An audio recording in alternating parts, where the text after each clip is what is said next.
Bonjour, bienvenue sur triathlonpourtous.net pour cette nouvelle vidéo où aujourd'hui je vais vous parler de comment nager droit en eau libre.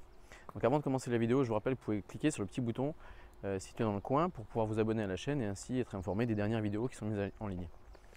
Donc comment nager droit en eau libre? Parce que alors, pour ceux qui vont faire du triathlon, quand on nage en piscine et quand on nage en eau libre, il y a quand même pas mal de différences. C'est qu'en piscine, quand vous nagez, vous regardez au fond de la piscine, il y a des lignes.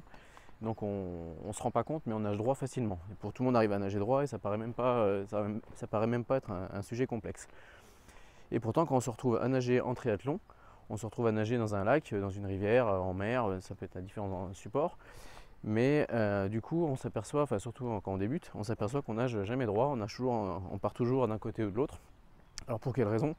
Parce qu'on est déjà forcément, on a toujours un côté où on pousse plus fort que l'autre, avec la main droite, avec la main gauche, donc ça a tendance à nous faire dériver un petit peu. Et également parce qu'on n'est pas forcément suffisamment gainé, on n'est pas forcément suffisamment tonique dans notre musculature du tronc, donc on a tendance à se vriller un petit peu dans un sens ou à se vriller dans l'autre quand on nage, et du coup ça nous fait dériver d'un côté ou de l'autre. Donc est-ce qu'on peut s'entraîner en piscine pour nager droit en eau libre? Alors oui, on peut s'entraîner en piscine. On peut, alors ce qu'il faut faire, c'est des exercices, il faut y aller progressivement, on va dire. Donc pour s'entraîner en piscine, il faut s'entraîner à nager les yeux fermés. Et pour avoir les sensations, avoir du ressenti, à savoir si on sent qu'on part d'un côté, si on sent qu'on part de l'autre. Donc on peut le faire en piscine. Alors ce qu'il faut faire, c'est vous commencer à nager en piscine en fermant les yeux plus ou moins. Donc vous commencez par fermer les yeux une seconde ou deux, puis après 3-4 secondes, 5 secondes, 6 secondes.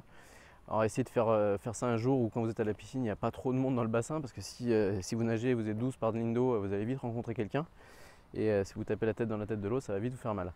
Donc vous essayez comme ça de nager dans la ligne d'eau des bassins en essayant d'être le plus concentré possible, en essayant d'avoir un bon ressenti, savoir si on pousse plus fort à droite qu'à gauche, si on essaie de bien se gainer, bien rester en ligne, même si on a toujours le mouvement de roulis, on doit essayer de rester bien le corps bien dans l'axe et d'essayer de nager le plus droit possible. Donc ça c'est déjà une première chose, c'est de nager les yeux fermés pour le ressenti. Et vous allez voir, il faut commencer avec 1 ou 2 secondes, puis 3, 4, puis 5, 6, puis ainsi de suite. Alors si vous arrivez à nager tout le bassin de 25 mètres par exemple, c'est très bien, sauf qu'il faudra le faire le jour où vraiment il n'y a personne. Ensuite, ce qu'il faut nager pour nager droit en eau libre, il faut quand même vérifier, même quand on a plus l'habitude, en eau libre il faudra toujours lever la tête de temps en temps. Donc vous pouvez déjà vous entraîner aussi à le faire en piscine pour avoir le réflexe. C'est que, alors ça dépend des gens, ça va être tous les 3-4 mouvements, certains ça va être tous les 10 mouvements, ceux qui ont vraiment l'habitude. Et vous nagez 10 mouvements de suite et au bout de 10 mouvements, vous relevez la tête et vous ressortez juste pour voir où est-ce que vous êtes. Donc ça, on peut s'entraîner déjà à le faire pour avoir le réflexe dans une piscine. On peut sortir la tête de temps en temps et hop, on se remet sous l'eau pour continuer de nager.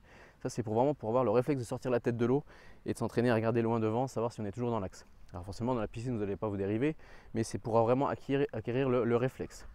Et une fois que vous allez vous retrouver en eau libre, quand vous êtes dans un lac par exemple, dans une rivière ou en mer, l'astuce, ça va être de repérer des points fixes. Donc pour pouvoir nager droit, il faut sortir la tête de l'eau, donc tous les 3, 5, 10 mouvements de bras, et vous relevez la tête et vous vérifiez votre point fixe. Mais pour pouvoir vérifier un point fixe, en fait, il faut avoir pris un point fixe avant de partir.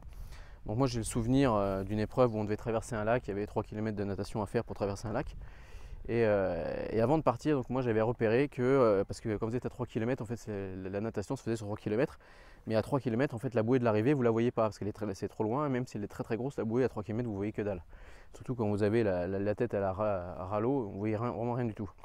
Et là, ce jour-là, j'avais repéré qu'il y avait dans l'axe de la plage d'arrivée où il y avait les bouées, avant qu'on saute du bateau pour partir, j'avais repéré qu'il y avait un gros bâtiment blanc qui était derrière la ligne d'arrivée, et donc par contre le bâtiment est très très gros, donc du coup c'était beaucoup plus gros qu'une bouée, et donc dans l'eau j'arrivais à sortir la tête de l'eau tous les je sais pas, 8 ou 10 mouvements, je sortais la tête de l'eau et je visais toujours ce bâtiment blanc pour pouvoir me diriger dans la bonne direction. Et j'en avais discuté après avec d'autres concurrents qui n'avaient pas pris de point de repère comme ceci, et en fait ils avaient fait le zigzag tout le long, parce que bon, 3 km dans ligne droite, on a tendance à partir toujours un peu à droite, à gauche. Il y a des gens qui partent dans un sens, si on nage dans les pieds, on a tendance à les suivre sans trop se poser de questions, puis au bout d'un moment on s'aperçoit qu'on n'est plus du tout dans la bonne direction, quoi. Alors généralement il y a aussi des gens avec des canoës qui vous remettent dans l'axe, et si vous êtes vraiment trop éloigné de la trajectoire, ils vous ramènent pour vous signaler que vous n'êtes pas au bon endroit, mais vous aurez perdu beaucoup de temps et pour le rattraper ça va être impossible. Donc voilà, donc on peut commencer à s'entraîner déjà dans une piscine, donc à s'entraîner à fermer les yeux pour avoir des ressentis entre le gainage, la poussée sur les bras pour qu'elle soit à peu près équivalente d'un côté ou de l'autre. Ensuite, il faut prendre le réflexe de sortir la tête de l'eau tous les X mouvements, à vous de définir s'il vous faut tous les 3 mouvements ou s'il vous faut tous les 5 ou tous les 10. Sortir la tête de l'eau pour avoir le réflexe de reviser bien le point que vous avez pris au départ. Et après, une fois que que vous allez vous entraîner en eau libre, donc ça va être soit dans un lac ou dans la mer ou quoi que ce soit, essayez de repérer avant de partir des points fixes. Donc quand vous faites des petits, si vous partez, vous faites des trajets en mer avec un petit circuit à faire, en général vous allez toujours arriver à voir les bouées, elles ne sont jamais trop loin. Par contre, parfois vous avez des distances plus longues, essayez de prendre un point fixe qui ne va pas être une bouée, mais qui va être un poteau électrique, un bâtiment, je ne sais pas, quelque chose un point remarquable, on va dire, et que vous pourrez jamais quitter vous pourrez toujours apercevoir quand vous serez dans l'eau, parce que quand vous êtes dans l'eau, vous sortez la tête de l'eau, mais vous êtes quand même à ras l'eau, c'est toujours plus compliqué. Surtout par exemple si vous êtes en mer, parfois il y a des vagues, donc ça va être plus compliqué de repérer des points fixes. Donc il faut prendre vraiment quelque chose vraiment un point remarquable pour pouvoir facilement le repérer, pas perdre de temps, et voir si vous êtes toujours dans l'axe pour pouvoir vous orienter toujours impeccable. Donc voilà. J'espère que cette vidéo vous a plu. Si c'est le cas, vous pouvez cliquer sur j'aime dessous, vous pouvez laisser des commentaires. Et à bientôt pour une prochaine vidéo. Salut!